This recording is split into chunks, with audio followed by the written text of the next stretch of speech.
Hello दोस्तों, कैसे हैं आप सभी का स्वागत है आपके अपने इस यूट्यूब चैनल हिंदी की बिंदी में।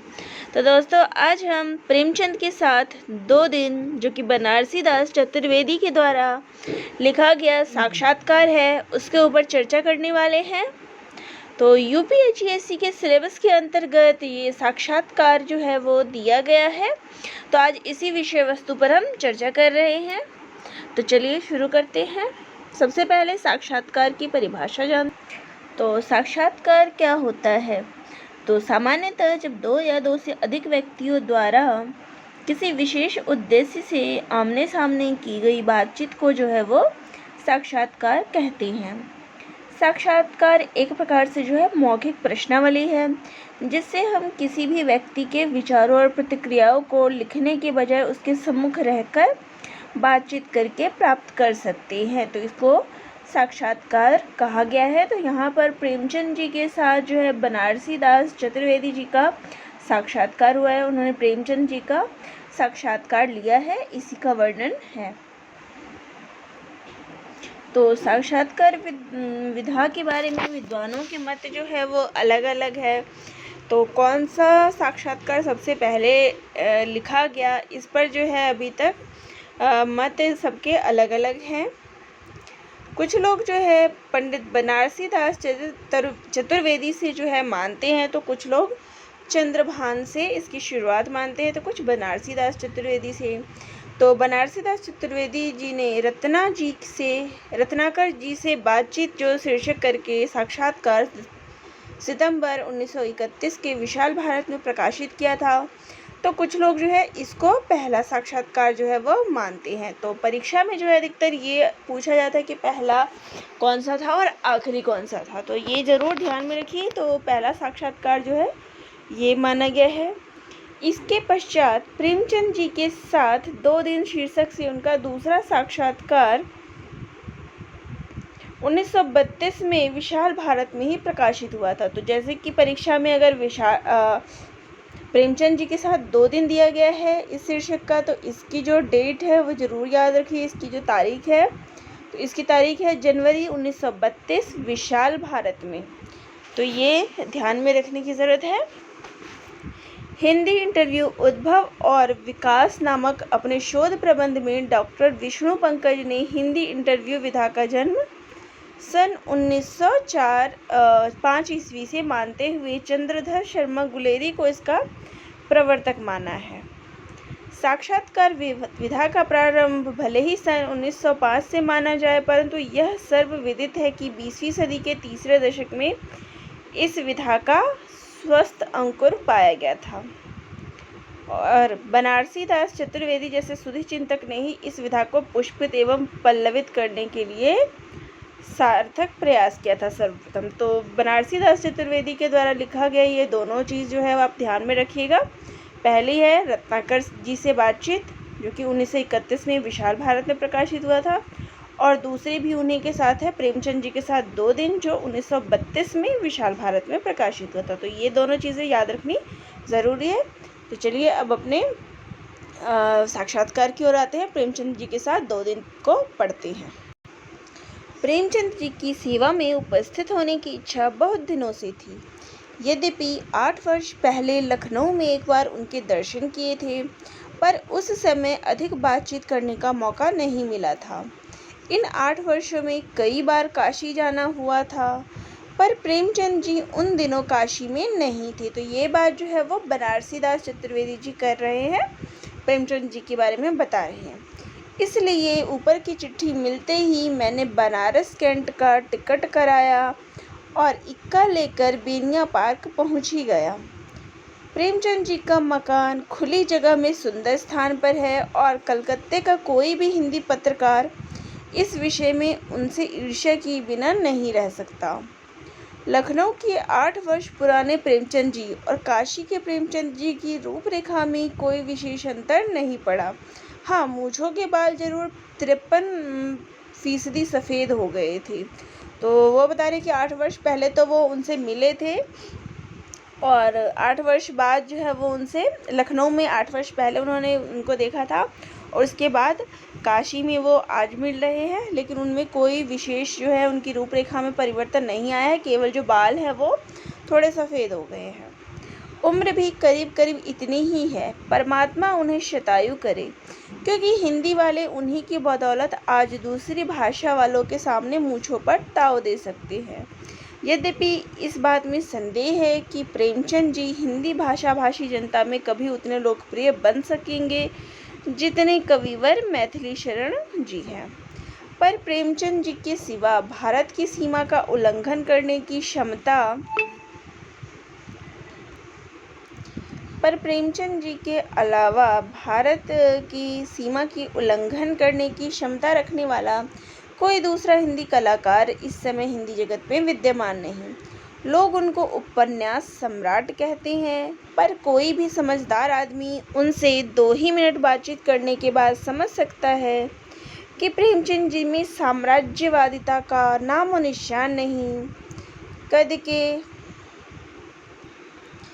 कद के छोटे हैं, शरीर निर्बल सा है, चेहरा भी कोई प्रभावशाली नहीं। और श्रीमती शिवरानी जी हमें क्षमा करें यदि हम कहें कि जिस समय ईश्वर के यहाँ शारीरिक सौंदर्य बट रहा था, प्रेमचंद जी जरा देर से पहुँचे थे। तो उनका व्यक्तित्व जो है, शारीरिक गठन जो है वो इतना प्रभावशाली नहीं था, पर उनकी उन्मुक्त हंसी की ज्योति पर जो एक सीधे साधे सच्चे स्नेहमय हृदय से ही निकल सकती है, कोई भी सहृदय कुमारी पतंगवत अपना जीवन जो है वो निछावर कर सकती है। तो उनकी हंसी इस प्रकार थी कि कोई भी अपना जीवन निछावर कर सकता था। प्रेमचंद जी ने बहुत ही कष्ट पाए हैं, अनेक मुसीबतों का सामना किया है, पर उन्होंने अपने हृदय में कटुता को स्थान नहीं दिया है। वे शुष्क बनियापन से कोसों दूर हैं और बेनिया पार्क का तालाब भले ही सूख जाए, उनके हृदय सरोवर से सरसता कदापि नहीं जा सकती। प्रेमचंद जी में सबसे बड़ा गुण यही है कि उन्हें धोखा दिया जा सकता है। जब इस चालाक साहित्य संसार में बीसियों आदमी ऐसे पाए जाते हैं जो दिन दहाड़े दूसरों को धोखा दिया करते हैं, प्रेमचंद की तरह के कुछ आदमियों का होना गनीमत है। उनमें दिखावट नहीं, अभिमान उन्हें छू भी नहीं गया और भारत व्यापी कीर्ति उनकी सहज विनम्रता को उनसे छीन नहीं पाई। प्रेमचंद जी से अब की बार घंटों बातचीत हुई। एक दिन तो प्रातःकाल 11 बजे से रात के 10 बजे तक और दूसरे दिन सवेरे से शाम तक। प्रेमचंद जी गल्प लेखक हैं, इसलिए गप लड़ाने में आनंद आना उनके लिए स्वाभाविक है। भाषा तत्वविद बतलावे कि गप शब्द की व्युत्पत्ति गल्प से हुई है या नहीं। यदि प्रेमचंद जी को अपने डिटेक्टिव श्रीमती शिवरानी देवी का डर न रहे तो 24 घंटे वे निष्काम कर्म कर सकते हैं। एक दिन बात करते करते काफ़ी देर हो गई। घड़ी देखी तो पता लगा कि 1:45 बजे हैं। रोटी का वक्त निकल चुका था। प्रेमचंद जी ने कहा, खैरियत यह है कि घर में ऊपर घड़ी नहीं है, नहीं तो अभी अच्छी खासी डांट सुननी पड़ती। तो वो बातचीत में इतने मगन हो गए कि उन्हें समय का ही ध्यान नहीं रहा और उन्हें समय देखा तो 2 बज गए थे। घर में घड़ी रखना और सो भी अपने पास बात सिद्ध करती है कि पुरुष यदि चाहे तो स्त्री से कहीं अधिक चालाक बन सकता है, और प्रेमचंद जी में इसी प्रकार का चातुर्य बीज रूप में विद्यमान था। तो उन्होंने घड़ी जो है अपने पास ही रख रखी थी। शिवरानी देवी के पास घड़ी नहीं थी, इसलिए उन्हें समय का पता नहीं लगा। प्रेमचंद जी स्वर्गीय कविवर शंकर जी की तरह प्रवास भीरू हैं। जब पिछली बार आप दिल्ली गए थे तो हमारे एक मित्र ने लिखा था, 50 वर्ष की उम्र में प्रेमचंद जी पहली बार दिल्ली आए हैं। इससे हमें आश्चर्य नहीं हुआ, आखिर सम्राट पंचम जॉर्ज भी जीवन में एक बार ही दिल्ली पधारे हैं और प्रेमचंद जी भी तो उपन्यास सम्राट ठहरे। इसके सिवा यदि प्रेमचंद जी इतने दिन बाद दिल्ली गए तो इसमें दिल्ली का कसूर है, उनका नहीं। प्रेमचंद जी में गुण ही गुण विद्यमान हो सो बात नहीं, दोष है और संभवतः अनेक दोष है। एक बार महात्मा जी से किसी ने पूछा था, यह सवाल आप श्रीमती कस्तूरबा गांधी से पूछिए। श्रीमती शिवरानी देवी से हम प्रार्थना करेंगे कि वे उनके दोषों पर प्रकाश डालें। एक बात तो उन्होंने हमें बतला भी दी कि उनमें प्रबंध शक्ति का बिल्कुल अभाव है। हम ही सी है जो उनके घर का इंतजाम कर सकती है। पर इस विषय में श्रीमती सुदर्शन उनसे कहीं आगे बढ़ी हुई है। वे सुदर्शन जी के घर का ही प्रबंध नहीं करती, स्वयं सुदर्शन जी का भी प्रबंध करती है। और कुछ लोगों का तो जिनमें सम्मिलित होने की इच्छा इन पंक्तियों के लेखक की भी है। यह दृढ़ विश्वास है कि श्रीमती सुदर्शन गल्प लिखती हैं और नाम श्रीमान सुदर्शन जी का होता है। तो यहाँ सुदर्शन जी से तात्पर्य जो सुदर्शन लेखक हैं उनके बारे में है, उनके लिए चर्चा की गई है। प्रेमचंद जी में मानसिक स्फूर्ति चाहे कितनी भी अधिक मात्रा में क्यों न हो, शारीरिक फुर्ती का उनमें अभाव है। यदि कोई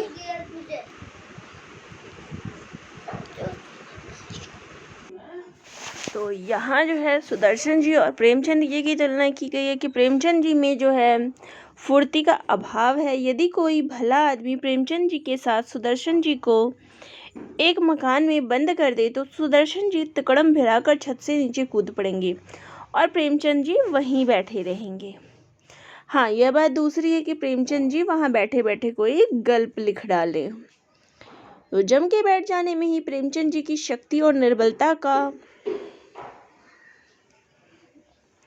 मूल स्रोत छिपा हुआ है। प्रेमचंद जी ग्रामों में जमकर बैठ गए हैं और उन्होंने अपने मस्तिष्क के सुपरफाइन कैमरे से वहाँ के चित्र विचित्र का फिल्म ले लिया। सुना है इटली की एक लेखिका श्रीमती ग्रेजिया दलिद्दा ने अपने इस देश के एक प्रांत विशेष के निवासियों की मनोवृत्ति का ऐसा बढ़िया अध्ययन किया और उसे अपनी पुस्तक में इतनी खूबी के साथ चित्रित कर दिया कि उन्हें नोबेल प्राइज मिल गया। प्रेमचंद जी का युक्त प्रांतीय ग्राम्य जीवन का अध्ययन अत्यंत गंभीर है और ग्रामवासियों का विश्लेषण इतने ऊंचे दर्जे का है कि इस विषय में अन्य भाषाओं के अच्छे से अच्छे लेखक उनसे ईर्ष्या कर सकते हैं। इसके अलावा जो है उनकी चर्चा कहानी लेखकों तथा कहानी लेखन कला के विषय में भी जो है प्रेमचंद जी से बातचीत हुई।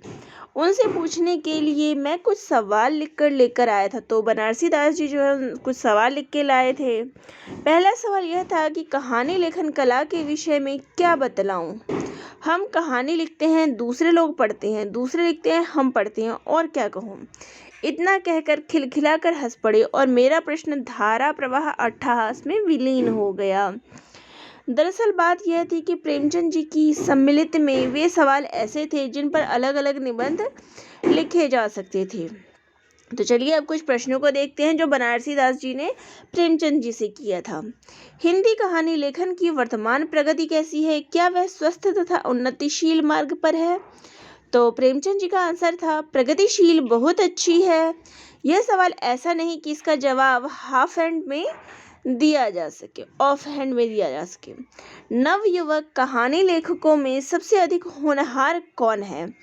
तो इसका आंसर जो है उन्होंने दिया जैनेंद्र तो है ही और उनके विषय में पूछना ही क्या है। इधर श्री वीरेंद्र सिंह ने कई अच्छी कहानियां लिखी है। बहुत ऊंचे दर्जे की कला तो उनमें अभी विकसित नहीं हो पाई पर तब भी अच्छा लिख लेते हैं। बाज कहानियां तो बहुत अच्छी है। हिंदू विश्वविद्यालय के ललित किशोर सिंह भी अच्छा लिखते हैं। श्री जनार्दन झा द्विज में भी प्रतिभा है। तो उन्होंने कुछ जो लेखकों के नाम इसमें लिए हैं। विदेशी कहानियों का हमारे लेखकों पर कहाँ तक प्रभाव पड़ा है। हम लोगों ने जितनी कहानियाँ पढ़ी हैं उनमें रसियन कहानियों का ही सबसे अधिक प्रभाव पड़ा है। अभी तक हमारे यहाँ एडवेंचर की कहानियाँ है ही नहीं और जासूसी कहानियाँ भी बहुत कम है। जो है भी वे मौलिक नहीं है। कैनन डायल की अथवा अन्य कहानी लेखकों की छाया मात्र है। क्राइम डिटेक्शन की साइंस का हमारे यहाँ विकास ही नहीं हुआ है। अगला प्रश्न जो है उन्होंने किया संसार का सर्वश्रेष्ठ कहानी लेखक कौन है। तो इसका उत्तर उन्होंने दिया चेखव। अगला प्रश्न है आपको सर्वोत्तम कहानी कौन जची। तो इस पे उन्होंने कहा यह बतलाना बहुत मुश्किल है, मुझे याद नहीं रहता, मैं भूल जाता हूँ। टॉल्स्टॉय की वह कहानी जिसमें दो यात्री तीर्थ यात्रा पर जा रहे थे मुझे बहुत पसंद आई। नाम उसका याद नहीं रहा। चेखव की वह कहानी जिसमें एक स्त्री बड़े मनोयोग पूर्वक अपनी लड़की के लिए जिसका विवाह होने वाला है कपड़े सी रही है, मुझे वह बहुत जची। वह स्त्री आगे चलकर उतने ही मनोयोग पूर्वक अपनी मृत पुत्री के लिए जो है कफन का कपड़ा सीती हुई दिखाई देती है। कविंद्र रविंद्रनाथ की दृष्टिदान नामक कहानी भी इतनी अच्छी है कि वह संसार की अच्छी से अच्छी कहानियों से टक्कर ले सकती है। अब इस पर जो है उन्होंने पूछा बनारसी दास चतुर्वेदी ने कि काबुलीवाला के विषय में आपकी क्या राय है। तो प्रेमचंद जी ने कहा, निस्संदेह वह अत्युत्तम कहानी है। उसकी अपील यूनिवर्सल है, पर भारतीय स्त्री का भाव जैसे उत्तम ढंग से दृष्टिदान में दिखलाया गया है वैसा अन्यत्र शायद ही कहीं पर मिले। मपासा की कोई कहानी बहुत अच्छी है, पर मुश्किल यह है कि वह सेक्स से ग्रस्त है। प्रेमचंद जी टॉल्स्टॉय के उतने ही बड़े भक्त हैं जितना मैं तुर्गनेव का।